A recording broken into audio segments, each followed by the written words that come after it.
Rise and shine. It's back-to-back morning matchups for the Orange and Blue, and it starts in Buffalo. We get you set for the Oilers and Sabres right here on the Oil Stream pregame show. Good morning, everybody. Hope you're doing well on this Saturday. Should be a nice, beautiful weekend in our fine city. Tom Gazzola, Shawn Belle with you, YouTube Trev. Hoping you enjoy this lovely show today right here on Edmonton Sports Talk as we get set for the Oilers and the Buffalo Sabres. Edmonton 38-21-2, Buffalo 29-30-5. This is game number 62 for the Orange and Blue. Join the conversation. Hit us up via the text line 780-218-9999, or as how Lieutenant Eric says it, 218-9999. Or in the nasty chat if you're watching on our EST YouTube channel. If you're driving to hockey practice, a tournament, and you're listening on iHeartRadio or TuneIn or just on our audio stream, you can text us and look at the show. And enjoy the show. Well said, Belzy. You didn't even catch that one. There he is. Oh, there. Oh, Trev, YTT doing his thing. Belzy, good morning. What's going on, man? Crazy Friday yesterday. Yeah, it was. It was a busy Friday. Mm-hmm. It was good. I enjoyed it. Yeah, no, it was. Things are good. We had a game last night. Yes. We won. Yes. We got our second game of the playoffs, the semifinals or the Alberta final, if you will. Is this tonight. men's league or your AAA team? This is my AAA team. Okay. This is actually my whole program. So we're rolling right now. So it's good.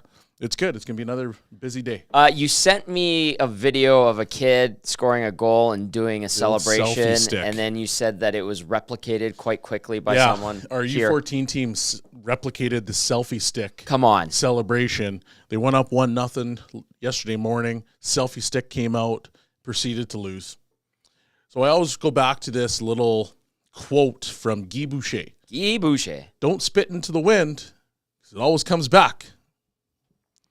Ouch. And here we go. Selfie stick. If you don't know what this celebration is, it's a new one. And you score a goal, and you put one of your gloves on your blade, and then you do a selfie stick. The one that Belzy sent me was they slid basically from one end of the ice to the other, and then at the Minnesota State high school hockey tournament, which is a pretty cool tournament. It was actually a pretty cool, Sally. Now, was that an OT winner? I don't know if it was an OT winner. That's a great celebration for a clinching goal, but for a 1-0 goal, not. I don't. And I'm pretty sure the goal that we scored wasn't nice. Yeah, like it was like I'm trying to pass it to you, it hits the defender. The goaltender moves to the other side of the net, and I just go bat this puck in, and then I do the selfie stick. Yeah, no. I don't. I'm good. I wouldn't enjoy that. I'm going to pull that off in men's league. Team. Yeah, don't do it in men's league. I'm doing it in men's league. You're in playoffs in men's league now? We're in playoffs. Our team that I've not played a game for. Our team that you haven't showed up for? Yes. Yep. Okay. Yeah. Good. Well, happy Saturday. I thoroughly enjoyed it, though. Good. Oilers and Sabres, I'm not going to lie to you. I looked at the schedule, and I was like, you've got to be kidding me. You've got to be kidding me. And I know they want to get Edmonton and McDavid and Draisaitl and Hyman on these featured games in the afternoons, but it is so early. It is early. That's just going to be my complaint of the day right there. I'm going to park it, turn my frown upside down, and we're going to have a fun time and enjoy being together here on this show. I mean, the early games are fantastic because you wake up, you have a little breakfast, you get to enjoy a beer in the middle of the afternoon. Yes. Maybe you can enjoy being day drunk, and then you have the rest of the day after that. Yeah, I'll enjoy the sunlight and the warmth today. What a joyful day. Let's all enjoy together. All right. You can text us 780-218-9999 and via the nasty chat. I do have a question of the day that I hope you'll all enjoy. Which team impressed you the most on trade deadline day? We had a trade deadline special. It went really well. Big thank you to everyone who tuned in throughout the day. It was absolutely fantastic, a lot of fun. And then you and I proceeded to record Hello Hockey, which will follow this edition of the Oil Stream. We had Pagnotta and we had Bill Scott on. Yes, we did. Assistant GM of the Edmonton Oilers, handles salary cap. Bill gave us some insight into the process Edmonton went through at the deadline, and also he touched on the Golden Knights thing, which was great. I'm glad you asked him and not me, being his former player. Yeah. He talked about when he traded you. Yeah, gutless, Bill. Gutless. Yeah. He was great, but that's coming up. I didn't enjoy that. No, I recall. I was there. I remember. So that'll be following us here on the Oil Stream pregame show. Okay, so which team impressed you the most on trade deadline day? Belzy, I will give that to you. And then we'll go to YouTube Trev when he clearly comes back from whatever he's doing. YouTube Trev, can you lock the door quickly, please? Because I enjoyed the Vegas Golden Knights and their deadline as much as anybody else. Master. Please don't hurt me, Oilers fans. Class. Please don't hurt me. But they had the best one. It was unbelievable. And if you want a little insight into how the rest of the league actually feels about this, go on. Listen to Hello Hockey with Bill Scott. Ah, yes. Because at the end of the day, he breaks it down and he says it is legal what they're doing. And he also said that there's no issues from any of the other teams. So they're taking advantage I'll tell you what. the cards that they've been dealt. There's 31 fan bases that have an issue with it. Yeah, they do. Yes, they do. Okay, question of the day. Which team impressed you the most on trade deadline day? YouTube Trev, good morning, pal. I know we're busting your How's it going, boys? We do it because we love you. Yeah, no, this is this is fun. We're having a good old time. It's good seeing you guys. It really is. I had no idea Belzy was coming in this morning. So yeah, Cass is busy with the girls. What are you doing? Sorry, that was my alarm clock. My apologies. Okay. Oh boy, it shuffles songs. Okay, and so I'm getting chirped in the nasty chat for Rise and Shine and all the wakey stuff. Yeah, I'm gonna get that one probably in the nasty chat. But okay, let's get to business here, boys. Good for you. Oh man, I hate to sound boring, but I'm gonna also agree with Belzy. It has to be the Vegas Golden Knights. Yeah. You look at the two players that they added. I mean, Hannafin's a stud. He's having a decent year with the Flames, but he's I don't know, like just watching him play, I've always thought him that like he should have more points, and like he's a really noticeable player. Yeah. So he may not have the points that he gets or that he has right now, but the eye test is there. Like he's a really good player. And then you get Hurdle, who's 20, 30 goal scorer, solid player. So I mean, yeah, just bolsters the lineup that much more. Hurdle is hurt. Oh yeah, look at that. That's a terrible joke. So yeah, no, it's those two. I mean, they're significant additions, right? Like that. It's going to be crazy to see how it all turns out. But I mean, it can't not be the Vegas Golden Knights. Like those are like I don't know what other team made two. Most teams just made one splash. Yeah. They got their one player, but Vegas got two really good additions. So I have to go with Vegas as well. All the credit to them for pulling that off. How it will play out, we'll see. I think it'll probably work in their favor, but I have a question. I'm just going to say who I think did really good, and I'm impressed is with Winnipeg and getting Toffoli and picking up Monahan a few weeks ago, I think was a great get. And that is a team that is really well-rounded, has all the pieces, and I look at them going and sniping Toffoli from New Jersey, and I go, well done. Like, very well done. Yeah, it was a savvy move. Yeah, that was a good get. Move. And then with the Golden Knights moves and them loading up and all of that, Dave Pagnotta talked about it a little bit. I don't want to give away what he says on Hello Hockey, but he alluded to the New York Rangers last year. And remember, Chris Drury went all in, Patrick Kane and a few other guys came in, and they it was too much to the point where it threw things off a little bit. And then maybe we even saw that with Toronto went and got like 8 guys. Yeah. Chemistry is a big thing. It's a big thing. So could that be? But I also think it just depends on who you actually add. Like, I know the Rangers moves didn't work out, but at the same time, we kind of talked about it if Patty Kane is healthy, are we having the same conversation? Right, because he was basically on bad was- hips, right? Yeah.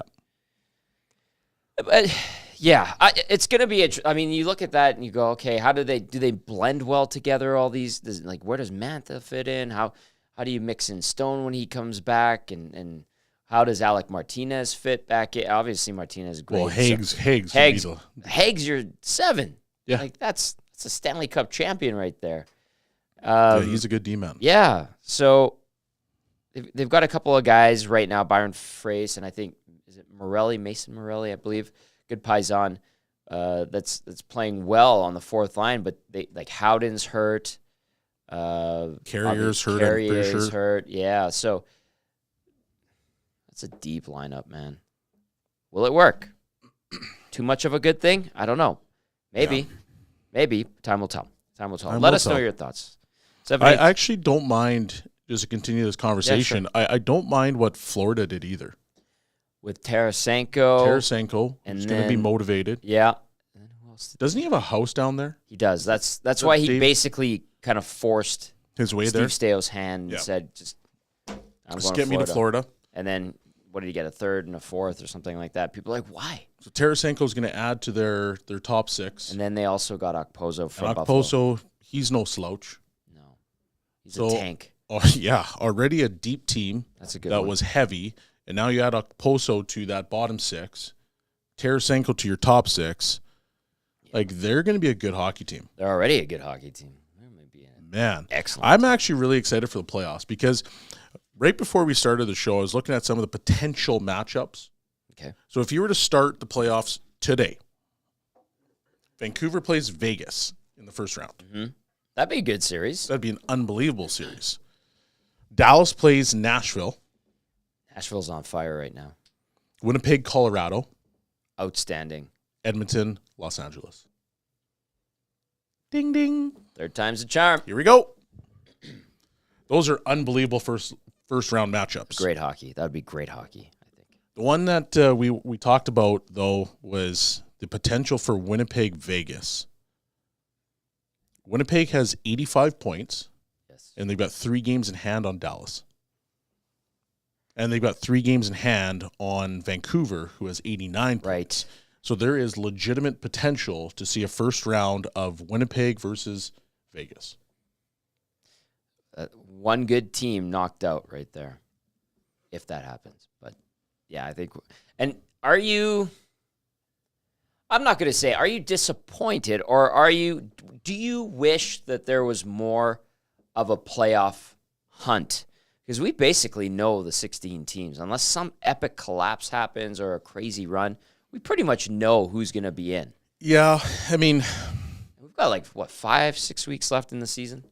For the most part, the haves are kind of the top. They're there right now. Mm-hmm. The have-nots are already there. And then they get to the deadline and they just sell everything. I wish there was a few more teams that were in the middle that were like for Calgary, for example. Right. Instead of selling everybody, they just say, let's go the opposite way. Let's load up and let's see if we can make a push for it. They did the opposite. They did the opposite. So, it's not like they're far out. They've got 67 points. Vegas has 73. I'd like to see 20 that. games left. If 20 games left, 6 points. you can close that gap in a hurry. I don't know. It's a loser mentality. The roster's still decent because they gave up Hanifin and Lindholm, Tanev. They got some decent pieces back, but it's just not the same as what they would have had if they kept those players as quote-unquote rentals. But I understand where Craig Conroy is coming from. I don't want to lose these guys for nothing. How about Craig Conroy giving up that condition or taking the conditional first from Vegas, and the caveat being, if they don't trade their 2025 first rounder by the end of the deadline, Calgary keeps it. If they do, they get the 2020. I believe the correct word for that is fleeced. Fleeced. What a day yesterday was. That was a lot exciting. of fun. All right, there is hockey to be played, though, and Edmonton looking to bounce back after a stinker in Columbus, where But they lost 4-2 on Thursday. Didn't have it right out of the gate. No mojo, no jam, whatever you want to call it. They played bad. So they're going to look to bounce back against a Buffalo team that was a seller as well, trading its captain, Kyle Okposo, to, like Belsey mentioned, the Florida Panthers. I want to get to some texts and nasty chats before we get into lineups, as well as some audio and video from the Oilers and the Sabres. Question of the day one more time. Let us know your thoughts. Which team impressed you the most on trade deadline day? Go back to the nasty chat. Let's see here. People chirping Trev. I love it. Rip City Step says, straight from Kelly's to our home. I didn't make it. I was not at Kelly's. I had hockey last night, and I actually put together the show lineup after when I got home. It was a quiet post-hockey game night. You know what I mean? Yep. That's what it was. Let's see here. What do we got? Pat Maroon's Bib says, I did not expect a Guy Boucher drop at 9:05 from Belsey. Well done, sir. Well, you probably didn't expect to see me at 9:05 either. No, I thought, I'm like, just do the show from home. Steve likes Carolina's deadline. And then also says, if everyone else is doing LTIR, why aren't the Oilers? Carolina picking up Gensel. And Carolina also picked up, who am I forgetting? Trev, do you remember off the top of your head? They got Gensel and they got one more piece here. It was such a crazy day. Do you like the Gensel pickup? I do. I think that Carolina actually needed a player like Gensel to kind of put them over the top. Right. Like they've always had a really good roster, just solid roster, but they've never had that guy that can take them from here to here. And actually they got two because Kuznetsov didn't even want to be in Washington anymore. Well, he clearly I'm not going to use the words I was about to use, but he removed himself from Washington. Correct. Because of extracurricular activities. Right. Went down to Hershey for about 15 minutes, had a nice cup of coffee. And some chocolate. And then gone. Carolina. So Carolina now gets an elite playmaker in Kuznetsov. Right. They get a really solid player in Gensel that can score with the best of them. Banged up, and then the other guy hasn't played in forever, but supreme talent. They got two horses to a ready deep lineup. And now you got guys that now can go out there and create for themselves. You like in Carolina. What about Freddie Anderson? He just came back. I don't mind Carolina at all. Okay. I think they're going to be in the conversation. Here's the problem for me, though, is that we all sit here and talk about these goaltenders across the league and be like, well, I'm not sure about Anderson. I'm not sure about, the Toronto goaltenders. There's only 5 teams in the NHL that have legitimate goaltenders. Winnipeg, Nashville, Tampa, yeah. Vegas, if you want to call it that. Hayden Hill. Ooh, are you going there? I kind of like them. Okay, I'll give you Vegas. Boston. Swayman's the guy right now. Or maybe Vancouver. Demko. Vancouver. What about Ottinger? Sure. I've got 7 now. Okay, so we got 7. But Hill is kind of he's a marginal, so you can drop him out. So you got 6. 6 elite goaltenders. 6 elite goaltenders. Everybody else is like, well, we could upgrade, but what's really out there? And you mentioned it multiple times. Markstrom's a good one, too. Markstrom's a good one. Mention that. But isn't he elite? He can be. He can be, but isn't he elite? He's not in the same conversation as Hellebuck. No. So Hellebuck's elite to me. Okay. Fair.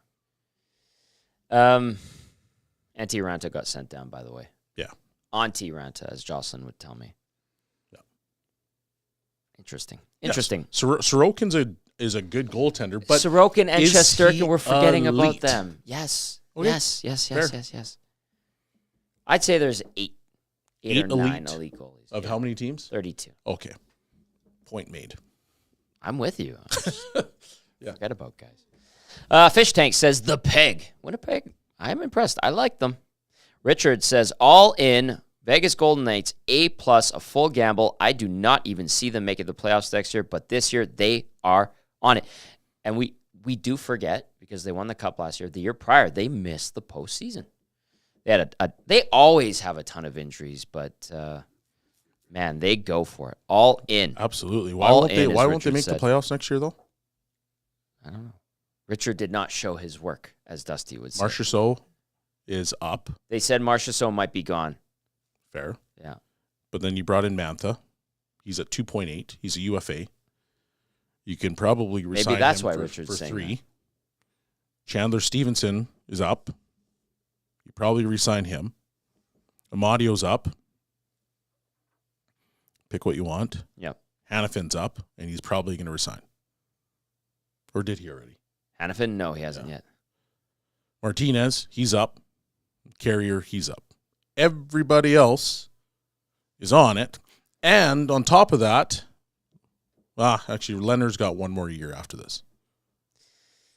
Yeah, I'll leave that one alone. Like, they're going to stay intact. They have a good team. A lot of people saying, Penner's Pancakes says, watch Ryan Whitney's thing. Austin said, Whit had a great take. Did you see him say, he was like, I hate the Golden Knights? Oh, yeah, I think it's hilarious.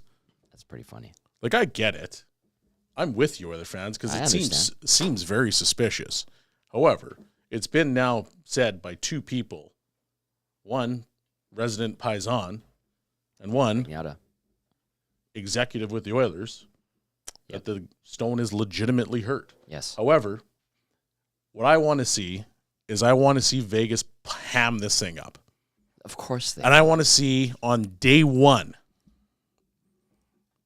once the regular season's done, I think I know where I want a camera crew to show up in Vegas in the arena. I knew walk down the tunnel, and all of a sudden the lights go out. Then I want him to kick the door open, the lights go on, and Stone comes out and says, I'm back. Oh, I don't mind that.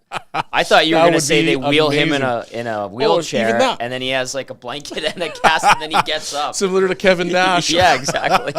I'm going more Undertaker route. Do the Undertaker. Yeah, I like that. Oh, man. Okay, Honest Hansel says, good morning, gentlemen. Start of a new streak today. Las Vegas will not make the playoffs. Mark my words. Whoa, that's a hot take. Oh. Put money on that? Honest Hansel. Penner's Pancakes adds, I'm okay with it if Stone returns late in the second round. If he magically appears on game 1, then it is a farce. Alexis, hello. She says, good morning, my fellow nasties and Cheesy Tom. Good morning, Alexis. Thank you. I don't know why I'm so cheesy, but I'm in a good mood. I'm in a good mood. Okay, let's get into starting lineups for today's game. 10:30 a.m. start our time. Tomorrow's 11. Here we are together. It's all good. McDavid between Ryan Nugent-Hopkins and Zach Hyman. Leon Draisaitl centering Ryan McLeod and Warren Foegele. Adam Henrique back at center with Evander Kane and Corey Perry. That's a good third line. And then you've got Sam Carrick, who had a good fight the other night against a tough guy in Olivier, with Janmark and Connor Brown. On defense for the Oilers, Ekholm with Bouchard, Nurse with Desharnais, Kulak with CC. Out for the Oil, Troy Stetcher, recently acquired from Arizona, and D-Rock Ryan, a.k.a. Derek Ryan. As for the Sabres, this is a projected lineup. Dylan Cousins between Zach Benson and J.J. Paterka. Jordan Greenway centering Eric Robinson and Alex Tuck. I really like Alex Tuck. Yeah. That's a He's player really good. I'd like to get on my team any day. Peyton Krebs centering Lucas Rusek and Victor Olofsson, and then Zemgus Girgensons holding down that fourth line with Jeff Skinner and Ryan Johnson. I don't know if these are necessarily in order because I think Skinner's better than a fourth liner, but that's what they have as a projected lineup. We'll confirm as the teams hit the ice for warm-up. On defense for the Sabres, potentially Bowen Byram with Rasmus Dahlin, Owen Power with Henry Jokiharju, Jacob Bryson with Connor Clifton. Injuries for the Sabres, Tage Thompson's day-to-day with an upper body issue, Jack Quinn, IR lower body, Matthias Samuelsson, IR upper body. Again, we will circle back later when the teams are on the ice for warm-up and confirm the lineups. Projected starters, I should say. 25-year-old Stuart Skinner, 29-13-2, 260 goals against average, 906 save percentage, 2 shutouts in 45 games this season. Skinner versus Buffalo, 1-2 record, 273 GAA, 906 save percentage in 3 appearances. Versus the Sabres, for Buffalo, we're anticipating Ukko-Pekka Luukkonen. Say that three times fast. Yeah. 25-year-old is 19, 16, and 3 with a 244 goals against average, 914 save percentage. 4 shutouts in 44 games this season. If Ukko-Pekka Luukkonen gets the start, he will face Edmonton for the first time in his career. Anything stand out to you about those lineups? Yeah. Why are the Sabres bad? I'm going to say something here. Not everybody's going to like it, but they went all in analytics. All in. All in. I will say this. Based off this lineup, this projected lineup, Jordan Greenway might be a little bit high in this lineup for me. Again, I'm not projected. too sure. Yeah, It's a projected lineup. Which is fine, but it's good for talking points because Alex Tuch is a good player. Yes. JJ Peterka is a up and coming young player. Dylan Cousins a good player. Zach Benson's a decent player. Highly touted player. Yeah. Peyton Krebs was a highly touted player. Victor Olofsson's a good player. Their defense can skate with the best of them. Obviously, I know they just got Byram, but at the end of the day, like this decor right now, if you look in 3 years, elite in the Should NHL? be. Yeah, should be. No qualms there. I'm just curious as to why they're not a little bit better than what they were. Weren't they supposed to be projected higher in the standings? Yeah, it's kind of like Ottawa. Yeah. One game out of 500. I thought they would have been competing for, at least a wild card spot. We do have an update. Oh. Thompson is in. He is. Greenway out. Oh. Injury for Greenway. That comes from Rachel Hopmeyer. Interesting. Mm-hmm. So, what else? Granado says Sabres will discuss the open captaincy. Interesting. All right, we'll keep tabs on that for today's game. YouTube, Trev, you got anything to say over there? Are you just enjoying the show? Yeah, I'm very much enjoying the show, boys. I hope the Nasties are enjoying the show as well. No, it is kind of interesting. Just want to shed some light on the Sabres. Like, this is a team that I had pegged. Like, I thought they were going to have a really, really good season. Kind of like Ottawa, like you said. But a lot of it just comes down to a lot of their players just having off years. Like, looking at Dylan Cousins, Lethbridge Hurricanes, let's go. I got to watch him a lot.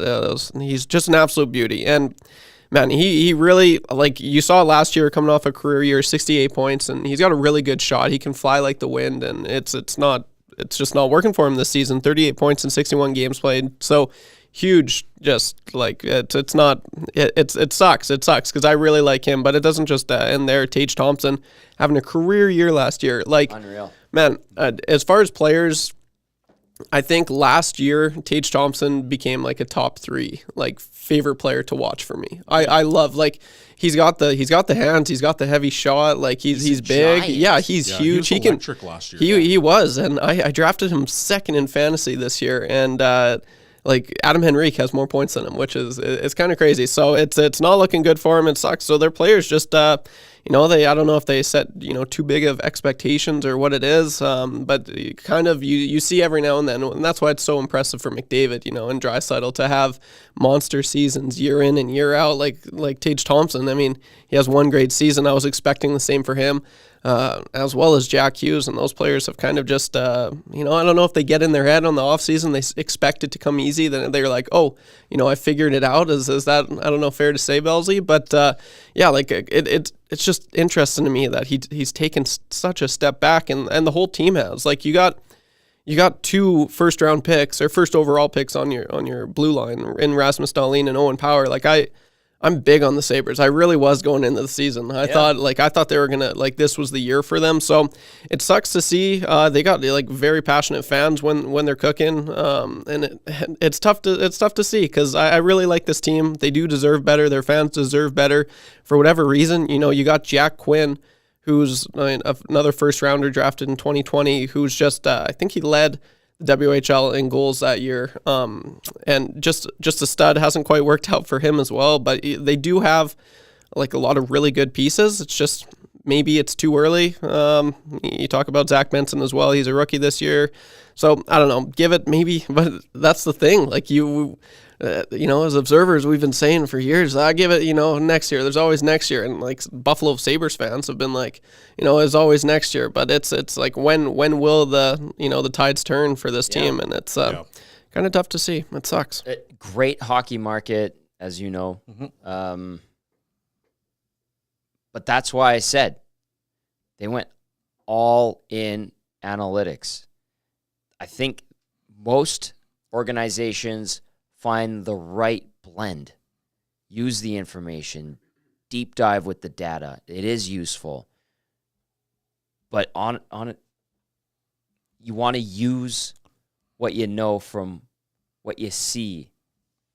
But you can't go all like I've been told. Don't try to drag me into this I'm not because I dragging don't you want into- the if Cass were here- analytics guys to come down my side. Belsey, I I'm don't want not it. even- I I'm don't not want it even in my life. knocking it. I don't want it in my life. I'm not even knocking I don't want it in my analytics. life. I'm just saying you can't go all analytics or you can't go all old school. You have to find the happy medium. Nope. I'm not doing it today. Okay, I'm just gonna leave it at that. They don't even send their scouts on the road. Really? They have like digital scouting. Okay, now I do want it. Are you kidding me? That's wild. That's wild. There has to be a blend because there's things that the eye test does. There is a feel. There's the understanding of this player is actually pretty good and he intimidates people. That doesn't show up on the analytics side of things. right. And you can't. You're so limited in what you can observe watching.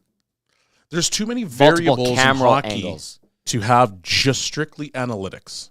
Too many variables. This isn't baseball where you can literally just sit there and say, okay, well, there's the pitch, there's the swing or the hit. There's only X amount of results in baseball. That's why it works. Yeah. That's why it works. There's as way good too as many it does. variables. So your eye test has to be there. Yeah. Is what it is. So, But I do think you have to blend them yes, thank you. because That's you got to get a little bit of new school in there. have to. You got to evolve. Yes. But, There's some great tools that analytics has created. There's a harmony that can be found. But what do you mean? The computer can tell me. No, it can tell you a lot of things. But what do how you mean, Tom? process that I was data. on NHL 24 last night, and I made it happen. We've had those texts come in over the last few days. Seriously? No joke. That's awesome. We have had those texts come in over the last couple of days. It's been a wild week here at EST. And, anyway, I'm just it's an interesting route to go. Maybe it's why it's not working. They have so many good players. And I look at, and like Trev said, look at that back end. Look at what you said. Yeah. They have, and Tage Thompson. Like, I don't know why Tage Thompson's struggling. Maybe he's been nicked up, but they have so many players that you go, that lineup's good. Why can't they win? I used to think it was as simple as not having a goalie who's on par with, even the mean. But no, I think there's more to it. So, anyway, they can still beat you. Edmonton has had a tough go whenever they go to Buffalo. I think the last 4 games decided by 1 goal, one of those going into extra time. So, we'll see. We'll see how it goes today. 780-218-9999. Your thoughts. We'll get to some texts right away here. We're going to go inside the Oilers locker room from practice yesterday. And we'll also hear from Don Granado, head coach of the Buffalo Sabres. I saw this one that came in, and it said that it was from Austin, I think it was, who said that Stone is the Undertaker. I like that. 100%. I like that a lot. Well done. And then let's go over to the inbox. Big Uke says they need to start quick and smother the Sabres today. I'm with you, Big Uke. Good morning, Big Uke. This one says Cousins 7th overall, 1C, $49 million. $49 mil. Broberg 8th overall, AHL, yes. But guys take different paths, Belsey, right? Regardless of where they're drafted. Yep. What else do we got? Joel, are you Expletive, kidding me. Brown is still in. Yes, Joel, he is. Tommy, did you use the quotation gesture when you said Vegas always have a ton of injuries? I should have. This one comes in from Jeff in YYZ, who says, good morning from KeyBank Center. So he's in Buffalo. Lots of orange and blue in the concourse. Lots of Oilers fans from Southern Ontario. Go Oil. Jeff, usually in YYZ, made the trek to Buffalo. That's a good way to do it. And Oilers fans always travel well. Not surprised. They have a good following in Ontario and in the northern United States. Yeah, I like it because I always find the teams, like fan bases that travel well, it just becomes an instant home game. Yeah. Especially when you get into places that sometimes their fans are a little bit sleepy. Yeah. And then you come in there and just Rile roll 'em piss up. and vinegar and you just get your team going. And then all of a sudden the game just becomes a little bit better because now both fan bases are alive. I'm trying to think which other fan bases travel. Obviously, Well, Toronto, Montreal. And they have a lot of people that just like them. I think Chicago. I've seen a lot of Chicago fans scattered around the league. Where else? Like the best games to me, Boston? Boston's actually pretty That's good. a good one. The best games to me, especially here in Edmonton, are when the Leafs or the Canadians come into town and you have like the dueling chants going at one time. Like there's such an electricity in the building that it's almost impossible for you to come out and be sleepy. The Pens have a really good traveling fan base. That's true. Because of Crosby. Yep. Yeah, it wakes them up, right? It wakes them up. Man, that Toronto game here in Edmonton this year had an awesome vibe. Yeah. Awesome energy that night. And then I heard there were some fights downtown after. Weird. Shocking. Idiots. They didn't end up on Yeg Wave, did they? I don't know. I hope not. No. I am always very leery to go and see what's going on. And Calgary has one too. Do you remember last year when we first started Hello Hockey? And it was right at the playoff time, and there was just like tilt after tilt after tilt. Yeah, I do. Oiler on Oiler fans. Oh, I vividly remember. Why? ELE. Everybody love everybody. Why do you fight your own fan base? I don't know. And I'm not condoning trying to fight other fan bases, but I'm just saying, why are you fighting your own fan base? Game 1, lost to LA, round 1. I'm on the air. Cass is across from me at a certain establishment in the Ice District where we were doing our show at the time from. Cass's eyes go like this wide, and I look at Mandy, and her eyes light up, and Cass just goes beside me, and he points, and all I hear is smash, smash, smash, smash. And I'm like, security, security. I look behind me, and there's an 8-man brawl. Brawl for All, Survivor Series, all in orange and blue. Then, that's not even in the end of it, Belzy. Cass is like watching, and I'm like, oh my God. I'm trying to like keep talking and discuss the show and what happened in the game. And then right behind Cass, I see one guy run and then absolutely cold-cock this other guy with a monster sucker punch, like 10 feet away from, right behind Mandy. And then the guy that gets sucker punched gets up, and these guys just get the lawnmowers going. Oh, man. The best part, security breaks it all up very efficiently. They did a great job. And the cops come in, because obviously it was rowdy in the moss pit. And 2 cops have the guys that got into the fight by the scruff of the neck, like high school kids. And they're just like, man, I'm going to jail today. Idiots! Don't do that. That grizzly bear Cash should have just got up there and just pawed them both and just said, "Okay, enough's enough." He wanted in, but Mandy was there. But like Mandy was sitting across, and then by the as soon as the crazy one happened behind us, and then the sucker punch, she was right there with Cass, and he's like, "I think it's time to go home." I'm like, "All right, I'll mop up the rest of this show." There almost should be like a peace treaty in Edmonton. Sure. All these warring factions out there, all these people that want to get after each other, we are Oiler fans. When they're in the playoffs, you don't do anything except for cheer for the Oilers and be loving towards each other because you're all here for the common good. Can't we all just get along? Just get along. We're here for the oil. Anyway. And yet you want to go beat the wheels off of some guy, and more often than not, you get the wheels beaten off of you. Don't do it. Just don't do it. Just Anyway. go out and have fun. Anyway. Cheer on the oil. I'm very much looking forward to a fun spring covering hopefully a deep run because the city is on another level in the postseason. Spency 5 cents. What do you say? Every once in a while, you got to start the lawnmower. Oh, that's good. Okay, you know what? We're going to go inside the Oilers locker room. Trev, who do we have from yesterday? Man. Yeah, let's hear from head coach first. This is Chris Noblock. From your team the morning after a game that goes that way in practice, just what are the little things a coach notices out here today? Energy, excitement, wanting to put the game behind and moving on to the next day. And, you know, if we're not striving to get better, and then often you're going to duplicate what happened the night before. I liked our attitude, and we can be disappointed with the game. Absolutely, I think everybody is. But if we dwell on it too long, it doesn't help us. We need to move on. And I think everyone was upbeat and ready for the weekend. When you put your lines together for yesterday's game, I know there's a lot of unknowns. Do you put it together sort of understanding this might have to change a fair amount here to figure it out? Absolutely. We've got 2 or 3, maybe 4 things that are going on in our head, and we're thinking what's best. And you can think about what's best for one player or maybe 2 lines, but you're trying to do it for all 4 of them.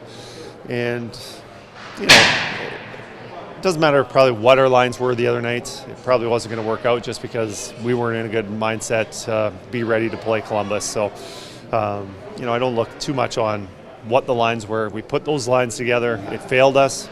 Doesn't mean that it wouldn't help us tomorrow night against Buffalo or whoever we're playing. Part of it is what's clicked in the past too, I imagine, right? I mean, tough night for certain players, but you see Fogle with Draisaitl and McLoud, good opportunity for these guys. Like, is it as much about what's worked in the past as opposed to what's in the moment? Well, absolutely. Columbus, we put back to Nugent Hopkins, McDavid, Hyman line together. First period was terrible, not on them, not on anybody, but just pretty much everybody collectively. And we went back to what we had our lines for pretty much the 5-game winning streak with McDavid and Leon together, and tried to get a spark. It early did in the second period, but just wasn't enough.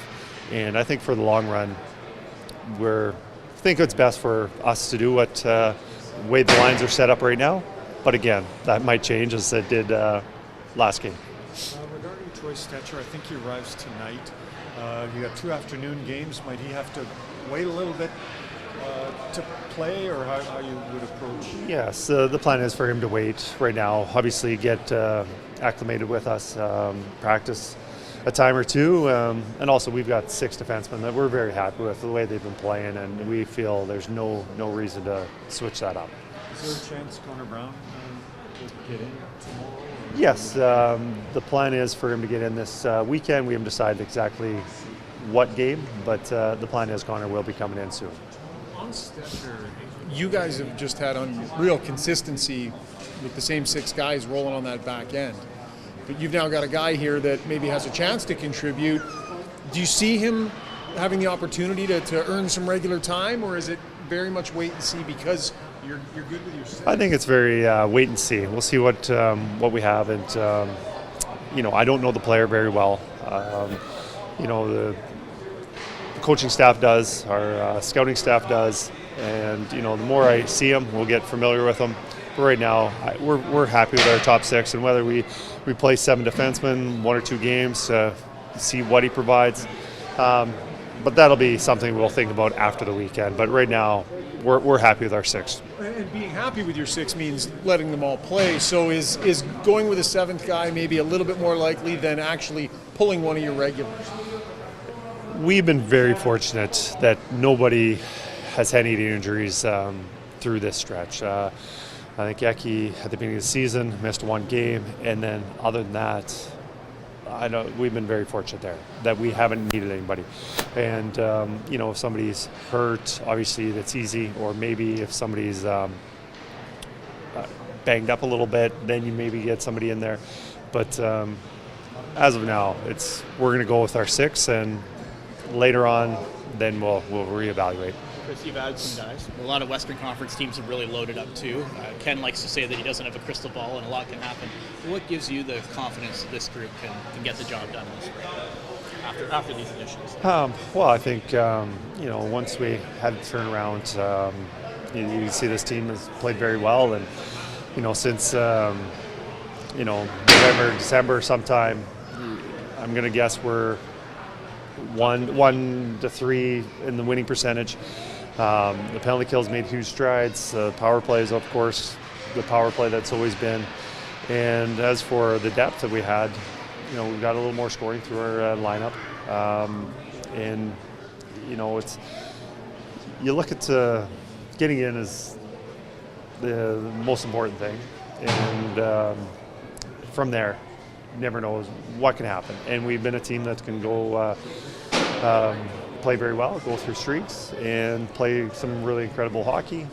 Of course, we're going to need that to have success in the playoffs, but it's been shown that we can have that success. Fans like big names, and not to say any of the 3 players that you acquired aren't, but given the star power on this team and the past experience, do you think these guys are the right guys for this group? Absolutely, that's what we need. We need a little more scoring depth throughout our lineup, guys who can contribute, and I think we got that. And you see so often a big name player comes in and it just disrupts your room, your chemistry with your team.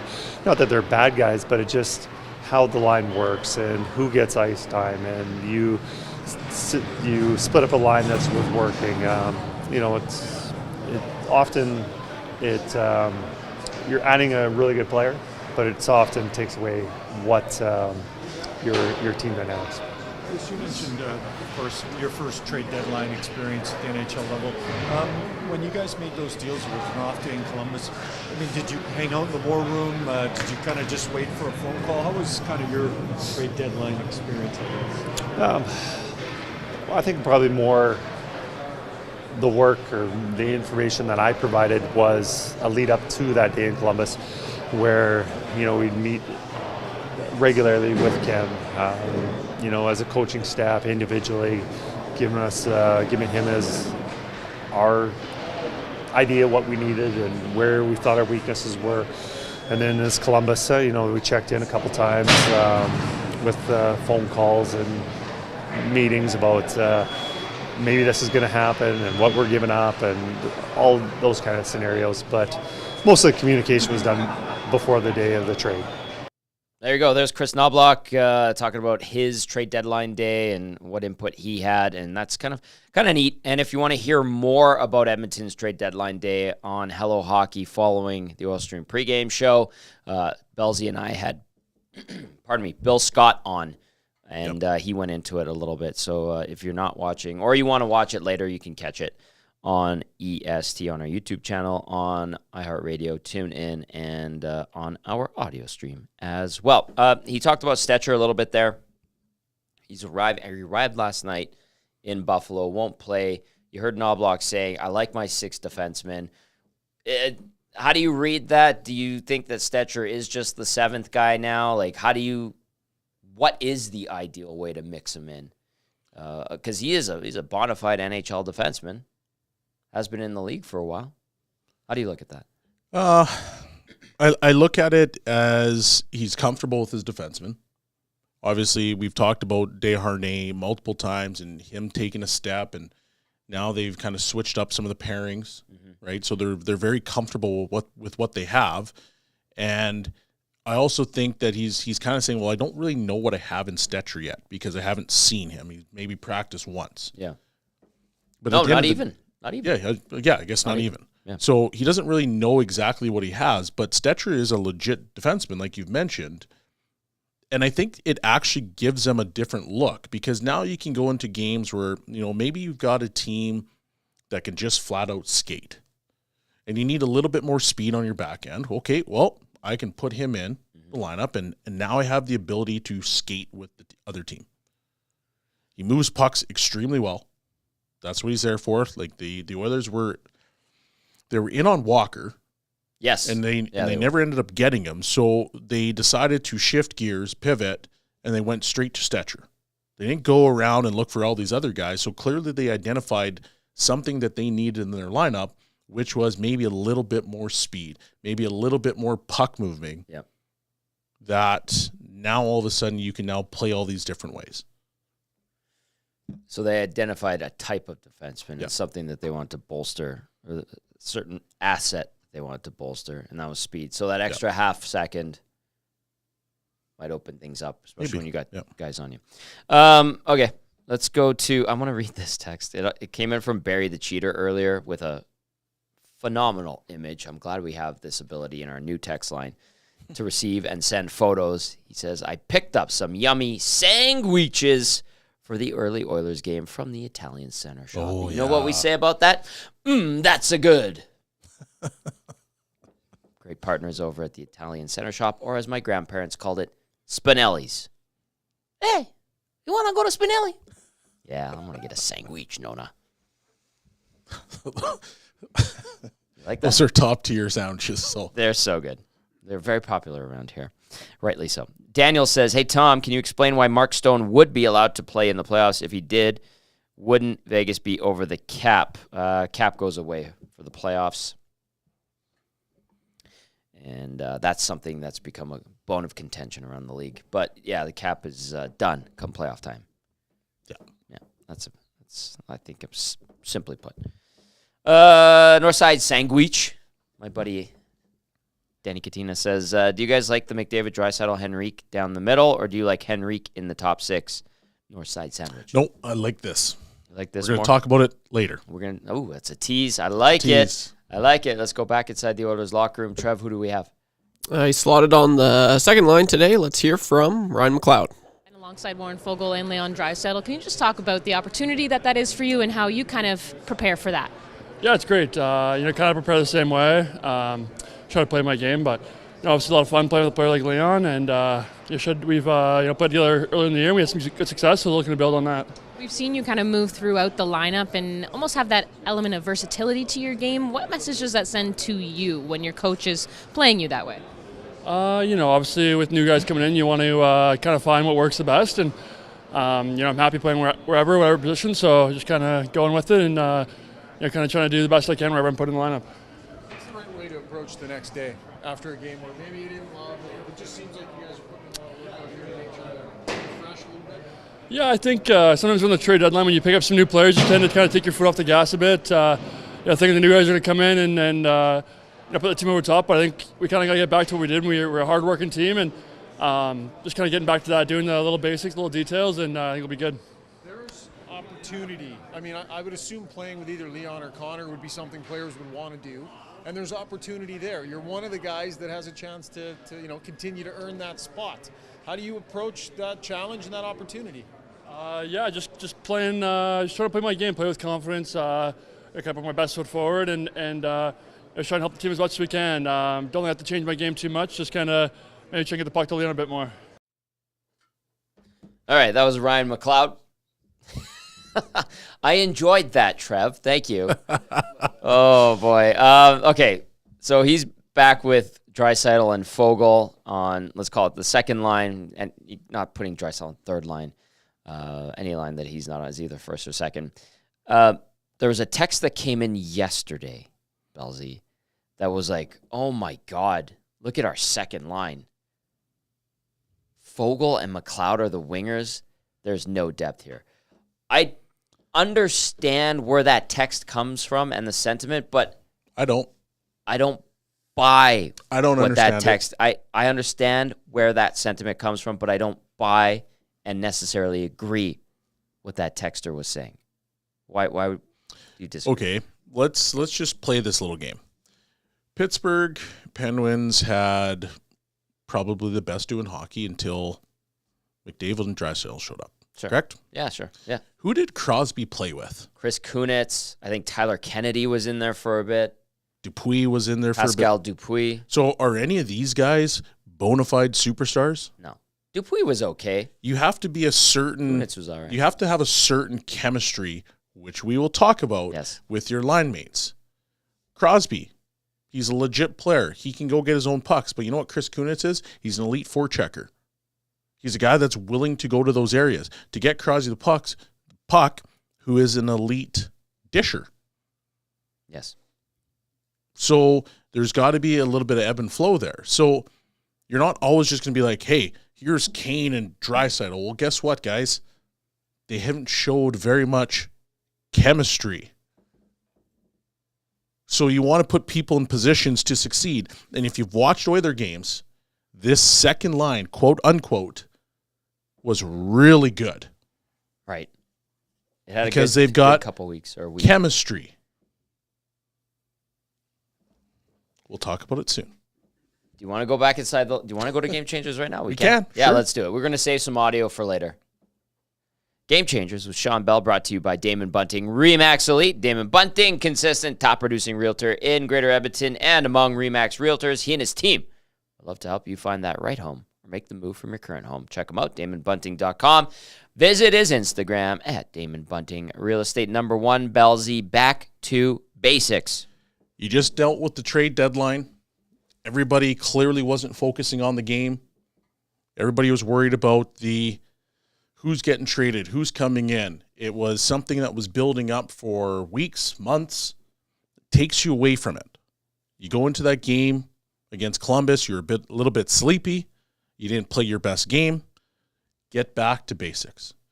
Get back to working. Get on that forecheck. Create those turnovers. Create havoc. Play that speed game. Those are the things that make the Oilers successful. You want to see them get back to that because as we continue to go, you have to find your A game so that when you get in the playoffs, you're not trying to figure out how to find that A game. So you mailed that one in Columbus. That's done and over with. Yep. Move on. But let's just get back to what we need to do so that we're successful. Ryan McLoud said something there where he was talking about the new guys coming in, and he said, we kind of just expected them to put us over the top. Like, first thought that came to my mind when I heard that was, so you just like sat back and thought that Adam Henrique and Sam Carrick were just going to carry you in that game? This is kind of my point. It's that, hey, your heads weren't into it. And I understand it because of the fact of trade deadline. It's hard, especially when you're in Edmonton. You hear so much about who's coming in, right? Who's getting traded. Is your best buddy about to get traded and dealt away? Like, I get all that stuff. Mm-hmm. I've been traded twice. On deadline day. On deadline day. It sucks. I get it. Yeah. And you're not thinking clearly. So now you get to Columbus, and Columbus, no disrespect to Columbus, but it's not one of the top cities in the NHL. No. So you're coming into it. They're one of the worst teams in the NHL. And you're sitting there saying, Kate, you know what? We just got 2 more players that should put us over the top. We've got this. We're good. But you haven't focused the way that you normally would. Mm-hmm. You haven't prepared the way that you normally would. And so you took the game for granted. You walked in, boom. You just got your lunch fed to you. Yep. Now you're back. They've been able to practice with you for a few games or a few practices. They've been with you a little bit more. Now you have a chance to reset. Yeah. That's what you need to do. Just get back to basics, get your game back, and just start rolling so that you are now ready for playoffs. It's interesting you mentioned just like location and being in Columbus. I didn't think much of it, but Gager said something post-game where he's like, it's a Thursday night in Columbus, Tommy. And I know he's very laissez-faire, nonchalant. It's true, that's though. Him, but it's no different than a Saturday morning in Buffalo. It's the same. Well, they better play better. That's my point. You need to get back to basics, and you better play well because you were sleepy in Columbus in a sleepy city, and now you're going to Buffalo in another sleepy city, and it's a time where you're not accustomed to playing. You better be ready because you don't want to lose the games in hand that you have. Right. Because that will tie into a point that's coming later. All right. Number 1, back to basics. Let's see if they can do it. They certainly did not. Thursday night in Columbus, 4-2 loss. Number 2, building chem. Line chem. You were hinting at this. I was hinting at it very much. You have McDavid, Nuge, Hyman. Clearly that line has tons of chemistry. Yes. They're one of the best lines in the NHL. One line that we saw earlier in the season was McLeod, Draisaitl, Fogle. Yes. Speed, smarts. It was an electric line. They actually won games for the Edmonton Oilers. Mm-hmm. Can they have that same chemistry they did earlier in their season? Because if you do, maybe Leon is now happy being on that second line. Maybe you have the ability to carry games with just that line as opposed to sitting there and saying, okay, well, we have to go supernova all the time and putting McDavid with Draisaitl. Mm-hmm. We don't want that because we want to make teams defend us. We don't want to have to load up a line just to say, okay, we're going to try to carry the mail here. We want to be McDavid with one line, Draisaitl with another line. Pick your poison, team. What do you say to those that go, look at this. You got one of the best players in the world with 2 third-liners. What do you say to those people? Well, I say to those people that, once again, Chris Kunitz is not a first-line hockey player. And I'm not trying to disrespect Chris Kunitz because I think he's a really good hockey player. But there's certain things that certain players need, like McDavid, for example. He thrived with Patrick Maroon, or Patrick Maroon thrived with him. Why? Because Patty Maroon was smart enough to know that all I need to do is go to the net. Weird. What's that recipe? Hyman. Hyman is tenacious on the forecheck. He'll go get pucks for McDavid. He'll get them to McDavid. Then he'll proceed to get to the net. And then all of a sudden the puck is right on his tape, and boom, he just bangs it in. Yeah. And he's got career year. He's so hit you 50. have that ability. So whether you think they're third liners or not, well, Draisaitl usually is really good with a guy that can play with pace. He's got McLeod. 2 of them. And Fogle is a dog on a bone that can go get a puck. Draisaitl is an elite passer, and he could potentially be an elite goal scorer. Scored 50. Scored a few 50 times already. Yeah. So now, here we are. Building chem. Building chem. Number 1, back to basics. Number 2, building chem. It is Game Changers with Shawn Belle. Game Changers is always brought to you by Damon Bunting Remax Elite. Bellsy, number 3, create separation. Yeah, creating separation is simple as this. You've mailed a game in Columbus. You used one of your games in hand. You still have games in hand. I want to see the Oilers, once again, get their game in order so that as they continue to go throughout the season and use those games in hand, they're continuing to create separation between them and the teams above. You want to be a team that's getting that home game first. Mm-hmm. Home games matter in the playoffs. So use your games the way that you need them. Be good. Don't waste anything else. And just start building for the playoffs. And you know what? Maybe you put pressure on other teams. As you continue to create that pressure, that separation, maybe it's a situation where Vegas is looking up and be like, holy man, we better get going or we're in trouble. We're in trouble. Yeah. So you're putting pressure on all these other teams because you're now just creating that separation with the fact that, you know, you're using your games in hand right. Couple of texts via the nasty chat says, this one from the Dr. Carpy, that's the problem. Leon should be driving his own line. That goes back to a conversation about the lines earlier. This one from Jayanon says, lazy Leon the pout. Bobby Ringette says, lazy Leon will still get 4 points at any given moment. Well, here's Janon or whatever his name is. Janon, yeah. How did splitting them up work in the playoffs? His team's not Pittsburgh. Irrelevant. Well, no, it is really relevant, actually. Because Pittsburgh, when they were winning Stanley Cups, had McDavid or had Crosby on one line, Malkin on the next line, and they had Stahl on the third line. Right. Because now you're telling teams, okay, well, who do you want to defend? So if you've got 2 lines that are cooking, okay, well, hey, who do you want to play against? Oh, I'm going to play against my top guys against McDavid today. Okay, well, my second line is going to roast you. It makes them harder to defend. It makes them harder to play against when you have multiple lines going. Even this third line with Kane, who is a perennial 20? Yeah. He's a maybe 20 even goal. 30? He's hit 30 before. He could Perry, hit 30 this who year. just knows what to do. He gets around the ice. He's crafty. He's smart. He's a pest. And then you got Henrique, who's got 48 points. Right. That's a legitimate third line. So now you're 3 lines deep. It is very, very relevant. Because in the playoffs, you don't want to be a 1-line team. Who did you lose to? Vegas? They were a 4-line team. Right. So how is it irrelevant? It's irrelevant.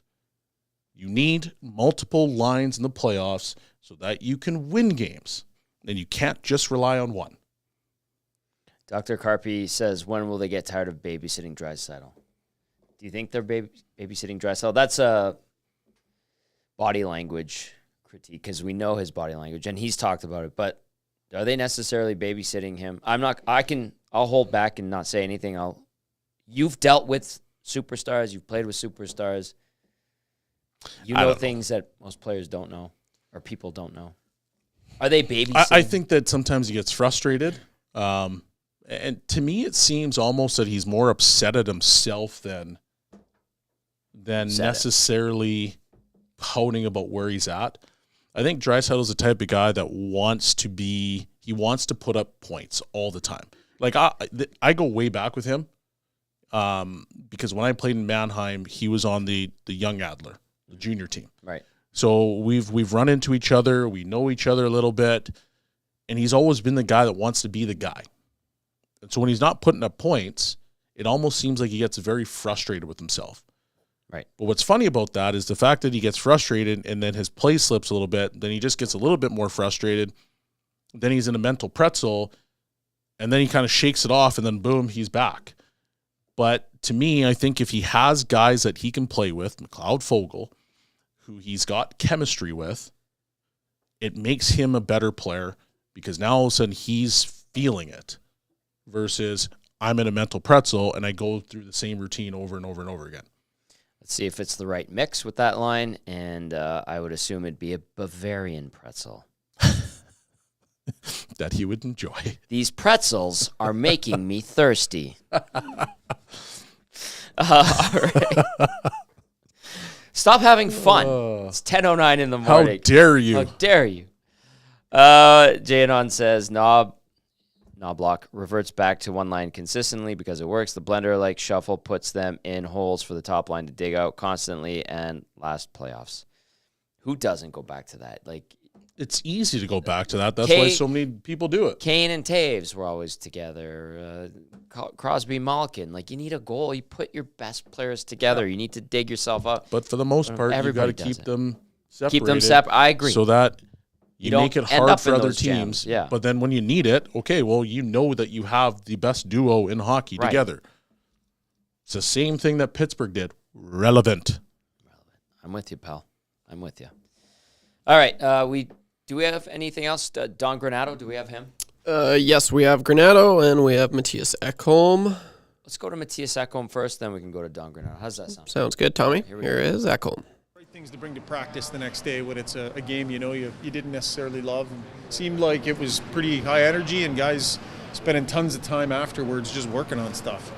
Yeah, that's sometimes that's just what happens throughout a season. You have one-off game. Hopefully that's what that was. It wasn't.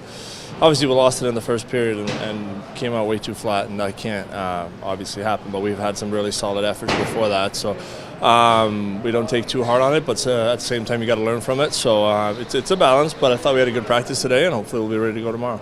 With the moves that were made, or maybe we'll say not made, the decor stays intact for the most part here, Matias. What sort of message does that send you guys, from management, that they believe this group is the one that can get you where you're trying to go?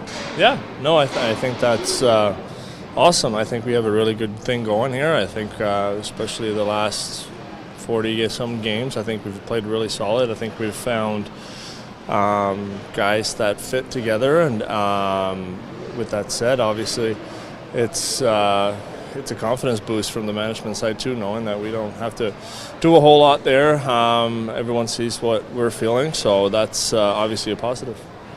Matias, I think it was game 800 yesterday for you? Yeah. Maybe just talk about, coming over here, maybe not sure if you're going to stay in North America, wondering what hockey is going to be like here, and here you are now, X amount of years later, getting that kind of result. Yeah, it's I don't know where to start with that. It's been a long ride. Obviously, didn't it wasn't just all positives and easy and just for certain that it would happen. Obviously, I had a rocky start, but got going in the league and didn't look back kind of thing. And here we are 800 games later. So at times you kind of just take a moment to stop and just reflect on things that have happened and what a crazy ride it's been. But hopefully it's there's a couple hundred more in me. So and the best is yet to come. That's kind of where the mindset is. But obviously I'm happy with the way things have gone. But obviously there's still some things to be done out there. There's a Viking that plays for the Oilers speaking eloquently about his time in North America and getting a win in Buffalo. Matias Ekholm. Really nice guy. Great guy. Great guy. I do have updated lines for the Buffalo Sabres. I'll go through the Oilers lines too. From Rachel Hopmeyer, covering the Sabres in Buffalo. Tage Thompson back in with Girgensons and Tuck on his wings. Dylan Cousins with Robinson and Benson. Peyton Krebs between Jeff Skinner and J.J. Paterka. Tyson Jost back in action with Rusick and Olofsson. On defense for the Sabres today, Bowen Byram making his home debut with Rasmus Dahlin. Owen Power with Henry Jokiharju. And then Bryson and Clifton are your third pair. And then I want to say it right. It is his birthday. His name is Ukko-Pekka Luukkonen. And he gets the start against the Oilers. You like that? I think that's like the most satisfying name to say. I love it. It rolls off the tongue. So many, awesome. That, didn't you? Yeah, I did enjoy that. That was great. So many K's in that name. Ukko-Pekka Luukkonen, 25-year-old, is 19-16-3 with a 244 GAA, 914 save percentage, 4 shutouts in 44 games. This is his first start and game ever against Edmonton in the NHL. He is, of course, Ukko-Pekka Luukkonen. At the other end of the rink, Stu Skinner, 25-year-old, 29-13-2, 260 goals against average, 906 save percentage, 2 shutouts in 45 games. Skinner versus the Sabres, 1-2, 273 GAA, 906 save percentage, 3 games against Buffalo in his career. And then the Oilers with McDavid between Nugent Hopkins and Hyman, Draisaitl with McLeod and Fogle, which we've discussed at length. Adam Henrique with Evander Kane and Corey Perry. Sam Carrick with Matthias Janmark and Connor Brown. On defense, the Viking with Evan Bouchard. Darnell Nurse with Vinny Desharnais. And then Brett Kulak with Cody Ceci. Out for the Oil, Troy Stetcher and Derek Ryan. All right. Ukko-Pekka Luukkonen. Say it with me. I think it's Ukko. Ukko. Is it Ukko or Ukko? Ukko, sorry. Yeah, well, there you go. Thank you. I thought it was Ukko. Ukko-Pekka Luukkonen. Great name. We'll see him today. He's got 4 shutouts in 44 games. That's pretty good. All right, let's go to the Sabres locker room and hear from head coach Don Granado. Will Kyle and some guests play? They're both in. We're going to hold, as we have the time of year, Eric out right now, but they're both expected in. Is Bo going to play? He will. Well, as I mentioned last night, put him with Dahlin. We'll give him some power play time and really just throw him in. The more, even film and communication we can get going and get the process going, the better, I think, for him and for us and for everybody. So that is the intent. He's feeling better. Obviously, he battled some illness, but I think you guys spoke with him today and probably saw the excitement I saw or heard on the phone yesterday, and it's nice to have him in here. You talked about that excitement and that energy. How can that help going into with the second game of a back-to-back? Yeah, it's that's the one thing you worry about is energy, and where we've been challenged most is finding a B game, finding a way to play when you might not have your A game, meaning your energy and being more conservative. This is a challenge today, obviously, with the travel and the way it was last night. But it's something we need to improve on. We need, as a group, have targeted how do we play more efficiently in these situations to get the result we want. Obviously, a win. This team skates well. They play hard. So I think having a new guy in the lineup and excitement is energizing, and we hope that will be a bonus. You feel a little bit like a baseball. All right, that was Don Granado, coach of the Buffalo Sabres. His team, a little bit different looking now without its captain in Kyle Okposo. He says, too, that they haven't decided what they're going to do with their captaincy. Obviously, maybe ride it out for the rest of the year without a captain. I think that's probably the best. Yeah. See what you got. Yeah, exactly. And probably, let's be honest, so it's probably Cousins. Not Tage Thompson? I was thinking Darlene, maybe. Rasmus Dahlin. I think just Cousins got a lot of leadership qualities. Yeah? Yeah. Good Canadian boy. I'm pretty sure captained the World Juniors in 2020 as well, so I can see it. He's friends with Bowen Byron. Relentless worker. On the same team that year. He is willing to defend teammates all the time.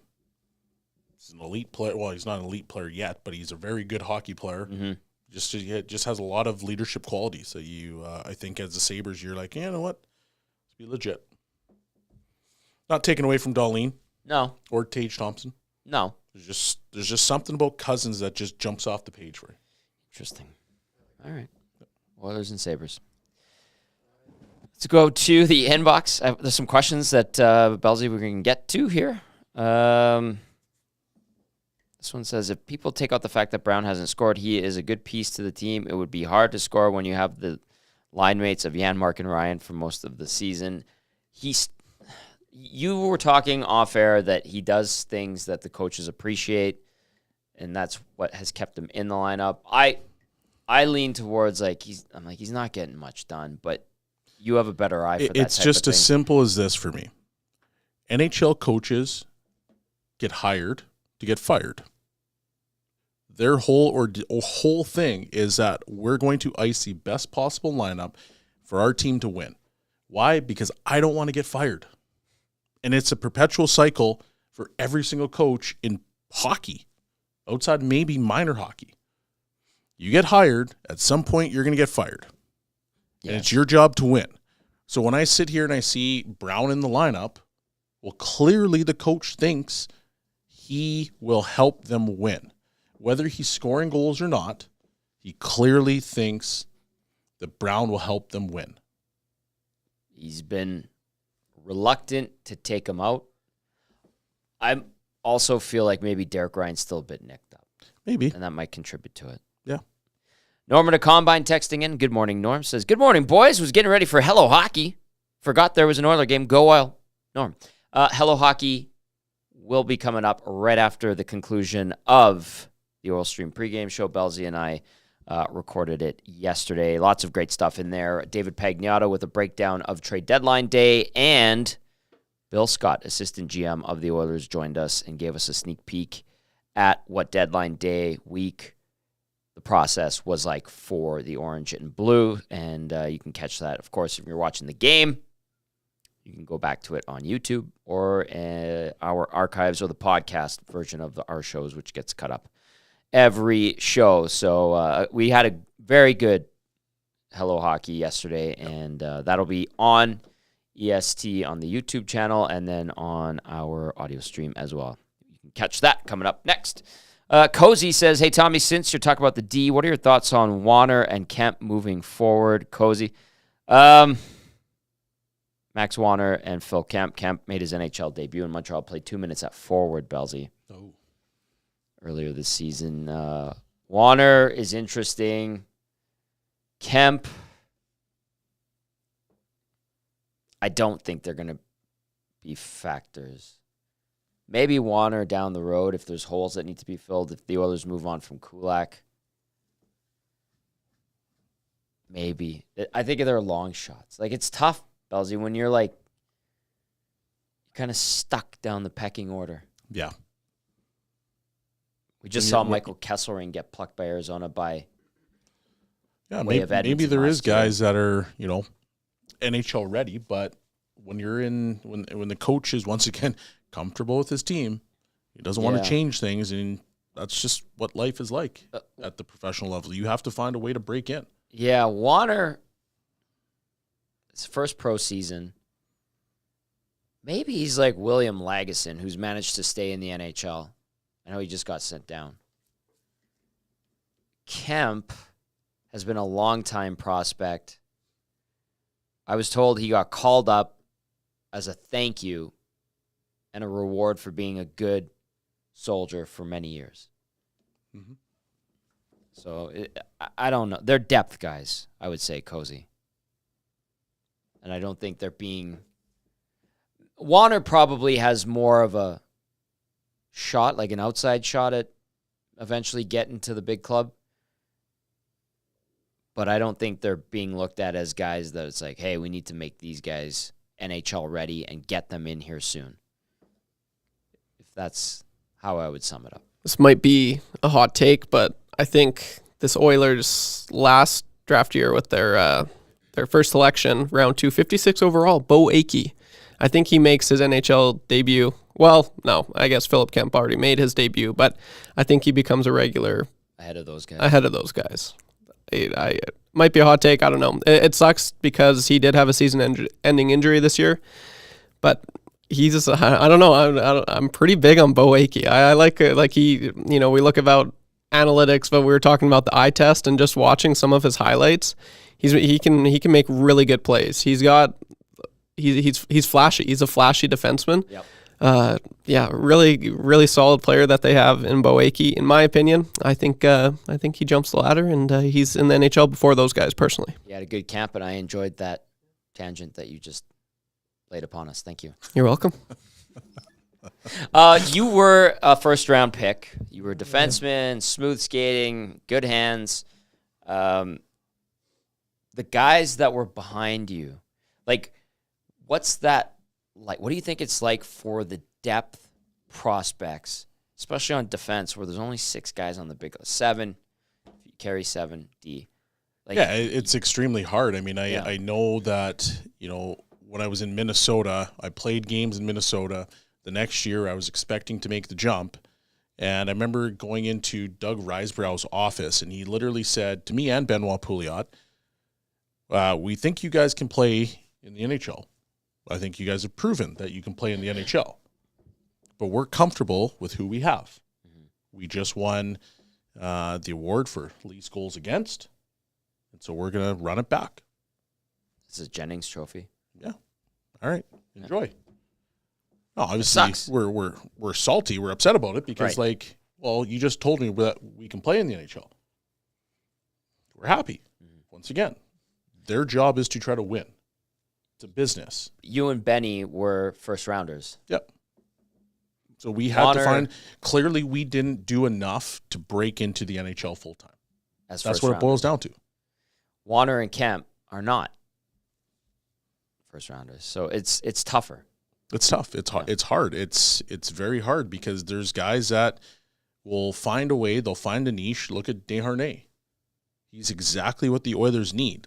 And maybe you can argue that there's more skilled guys down on the farm. You can argue that. But he's exactly what the Oilers need.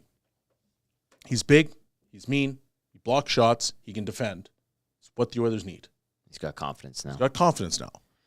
And so it's one of these fine lines. And you can sit there on the farm, and as a fan, you can be like, well, this guy's better. Gleason's better. You can say Kemp's better. Whether that's true or not, it's a completely different situation. But teams need certain dynamics. They need pieces. They need what they just, it's a puzzle. And they're trying to slot these guys in to say, Kate, this is a perfect puzzle. It's done. It's complete. Building chem. That's what you're doing. Like on Game Changers. The Liquid Beaver says, Tommy, I'm stoked to see Draisaitl with Fogle and McLeod. I've been wanting to see this since the All-Star break. Let's see if they can force Draisaitl to play with pace, Liquid Beaver, and that might be a good thing. Belzy likes the proposition of that. Rob from LA says, don't the Avalanche play their best together all the time? Oiler fans need to calm down. Rantanen and McKinnon. They do. They do. And then sometimes they split them up. And then they put them back together. Right. And then they split them up. Right. It is what it is. I'm going to read this one. Said, Edmonton's third line can be called the grumpy old man line. Perry, Henry, Kane. I like it. Yep. I like it. We'll see what they can do. They got to get Evander grumpy, though. Get him grump. Get him mad. Get him mad. Play mad. Dell. Hey, Gazzy, can we get YTT on screen? Just want to verify stash controversy. Do you want to go on camera? You look very nice today. I don't have the camera set up for this shot. Yeah, because it's you guys. We got the 2-shot today. Yeah. So sorry, Del. Maybe post-game. Yeah, we can figure something out then. Trev looks very nice today. He always does. Oh, thanks. He's in good Very spirits. dapper. You guys look very good too. Thank you. You're just saying that. I enjoyed that. Oh, I love it. All right. I did see one. There's a theme here today. I did see one. Where was that? Oh, yeah, Del. Oh, no, we talk about my mustache. No, you don't want to see a mustache. Who's the one? Oh, the Dr. Carpe, you pointed it out. Tommy G, is it true you're nicer with gift cards with women? Rumor has it that rumor is Gager. So Gager's been saying... What happened was, really quickly, I think it was our first time at Hudson's. By the way, we're on location Hudson's, I think it's West Edmonton Mall on the 13th. Yes, 13th, West Edmonton Mall, Hudson's. That's our next on location. I had GCs, and I was just giving them away. I didn't look, and I gave a guy a GC. It was like a $10 one, and his girlfriend a $20 one. I didn't know what the denomination was. I just, hey guys, thanks for coming out. Here. Oh, I get it now. Texted in and told the boys that I gave his girlfriend the bigger. You gave his girl the 50. I gave her the 20 and him the 10. I didn't know. That's where that came from. Sly boy, you. That's where it came from. I just want to clarify. Don't give me the eyebrows. You stop that. I did not enjoy that. Anyway, we had a lot of laughs on this edition of the Oil Stream pregame show. It's an early start. We're going to do it again tomorrow. The Oilers in Pittsburgh to wrap up this 4-game road trip. It is the Oilers and the Sabres. Skinner versus Ukko-Pekka Luukkonen, who's celebrating his birthday. And we'll see how the Henrique Perry Kane line, grumpy old men line. I like that. Draisaitl with Fogle and McLeod. Nugent Hopkins with McDavid and Hyman. And then you've got Carrick with Janmark and Brown. No change to defense. That means no Troy Stetcher. Should be interesting. Belzy, what do you think for today? I was going to say tonight. I'm going to go with the Oilers win. Okay. They usually bounce back to basics. After not so favorable games. They did not play well the other night. I'm going with the Oil win. I'm going to say 4-1. 4-1. All right, what are you going with there, Trev? I'm also going with the win. Is it going to be? Yeah, let's. I think it's going to be high scoring. I think the Oilers are going to come out flying. So let's go. Let's do like 6-2, something like that. Wow, you guys are coming in hot and heavy here. Whoa. Edmonton 4-4-2 in its last 10 games against Buffalo. The last 4 visits to Buffalo were 1-goal games. Edmonton a 2-1-1 record. I'm going to say it's a 3-2 Oilers win in regulation. Boom. I like it. That's going to do it for the Oil Stream pregame show. Coming up next, Hello Hockey right here on the EST YouTube channel and on the audio stream. To all those who tuned in via TuneIn, iHeartRadio, and our audio stream, big time thank you. And to those who watch, good morning. We'll see you on the postgame show. Enjoy Hello Hockey. Bill Scott and Dave Pagnotta were our guests. Great stuff from both of those guys. For Belzy and YouTube Trev, I'm Tom Gazzola saying see you in a little bit.